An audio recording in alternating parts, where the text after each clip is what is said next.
মেয়ে চালাক হওয়া গর্বের বিষয়, কিন্তু বউ চালাক হওয়া একদম না। বউ চালাক হওয়াটা বিপজ্জনক ব্যাপার। বউ চালাক হলে সংসার ভাঙবে।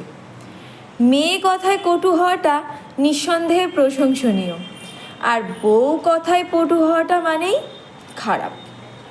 মেয়ে কথা কম বললেই চুপচাপ, আর বউ কম কথা বললে মুডি।